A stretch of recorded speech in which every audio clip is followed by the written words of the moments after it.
ஒரு பாடலில் இசை பெரிதா மொழி பெரிதா என்பது ஒரு பெரிய சிக்கலாக பேசப்பட்டு கொண்டிருக்கிறது. இதில் என்ன சந்தேகம் உங்களுக்கு? இசை எவ்வளவு பெரிதோ மொழி அவ்வளவு பெரிது, மொழி எவ்வளவு பெரிதோ இசை அவ்வளவு பெரிது. ரெண்டும் கூடினால்தான் அதற்கு பாட்டு என்று பெயர்.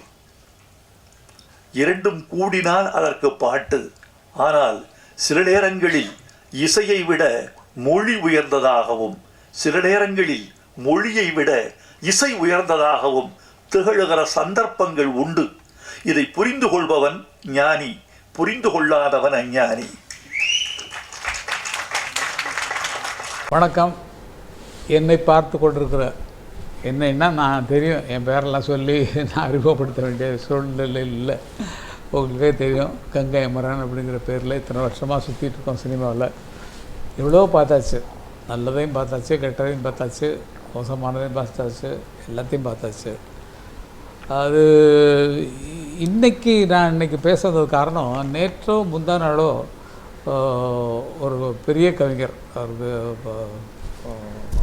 அவருக்கு வைரமுத்து அவர்கள், எங்களால் வளர்ந்தவர், எங்களால் தூக்கி விடப்பட்டவர், எங்களால் லிஃப்டில் ஏறி மேலே வந்து பாட்டு எழுதினவர், பொன்மாலை பொழுதுன்னு எழுதினவர். அவர் வந்த இடத்தவே காலில் மிதித்து உட்காந்த சேரவே தூக்கி போட்டு மிதிக்கிற மாதிரி ஒரு பேட்டி கொடுத்துருந்தார். மனுஷனுக்கு எப்போதுமே ஒரு நன்றி வேணும்.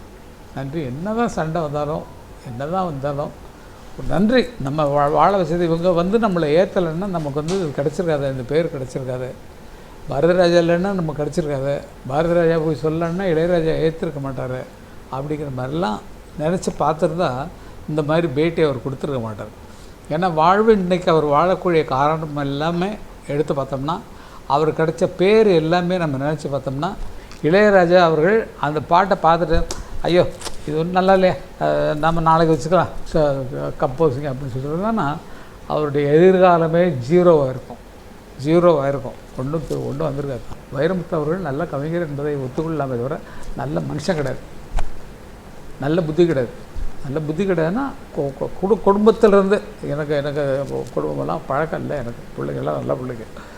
அவர் இளையராஜாவை குற்றம் சொல்லணும் அப்படிங்கிறதுக்காகவே பேட்டிகளை வச்சுக்கிட்டு அவரை வெற்றி குறை சொல்கிறதுக்கு என்ன, நான் தம்பியாக இருக்கேன், ஒரே ஒரு தம்பி தான் இருக்கேன், எனக்கு என்ன ஆகும்னு தெரியாது.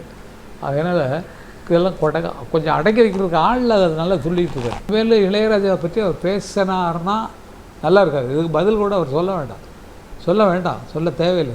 இன்னும் ஆக்கப்படி சாகிற மாதிரி நமக்கு பேச வேண்டியிருக்கோம். ஆகையால் வைரமுத்து அவர்களை வாழ வைத்த இளையராஜாவை ஃபோட்டோ வச்சு தினம் கும்பிடணும். லண்டன் இன்றைக்கி வைரமுத்து பேரே இருந்திருக்காது.